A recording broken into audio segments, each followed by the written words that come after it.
ഇപ്പോൾ ലഭിക്കുന്ന ഒരു വാർത്തയിലേക്ക്. എറണാകുളം നെടുമ്പാശ്ശേരിയിൽ 400 ഗ്രാം MDMA-യുമായി യുവാവ് പിടിയിലായി.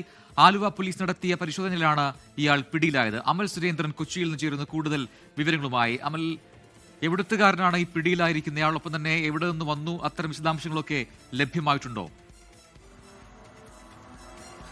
പ്രജിൻ, അല്പസമയം മുൻപാണ് ആലുവ അത്താണിക്കടുത്ത് വെച്ച് 21 വയസ്സുള്ള കായംകുളം സ്വദേശിയായ ശിവശങ്കറിനെ നെടുമ്പാശ്ശേരി പോലീസ് കസ്റ്റഡിയിലെടുക്കുന്ന സാഹചര്യം ഉണ്ടായത്. ഇയാളുടെ പക്കൽ നിന്നും 400 ഗ്രാം MDMA-യും പോലീസ് കണ്ടെത്തിയിട്ടുണ്ട്. ഇതിന്റെ ഭാഗമായി പോലീസിന്റെ അന്വേഷണം നടന്നു വരികയായിരുന്നു. കുറച്ച് ദിവസങ്ങളായി തന്നെ ഇദ്ദേഹത്തെക്കുറിച്ച് രഹസ്യ വിവരങ്ങൾ പോലീസിന് ലഭിച്ചിരുന്നു എന്ന് തന്നെയാണ് നമുക്ക് മനസ്സിലാക്കാൻ സാധിക്കുന്നത്. എറണാകുളം റൂറൽ SP-ക്ക് കിട്ടിയ രഹസ്യ വിവരത്തെ തുടർന്നായിരുന്നു പോലീസ് അന്വേഷണം ഊർജിതമാക്കിയതും ഇന്ന് ഇയാൾക്ക് വേണ്ടി വലവരിക്കുന്ന സാഹചര്യം ഉണ്ടായത്.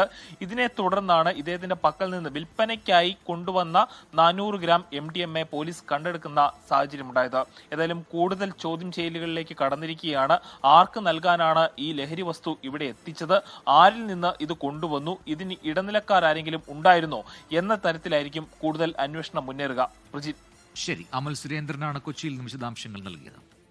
ലോകത്തെവിടെയായാലും ഏത് സമയത്തും 24 വാർത്തകളും ഓഗ്മെന്റഡ് റിയാലിറ്റി പാക്കേജുകളും എക്സ്പ്ലെയിനറുകളും വിശദമായി കാണാൻ ഞങ്ങളുടെ യൂട്യൂബ് ചാനൽ നിങ്ങൾക്ക് സബ്സ്ക്രൈബ് ചെയ്യാം.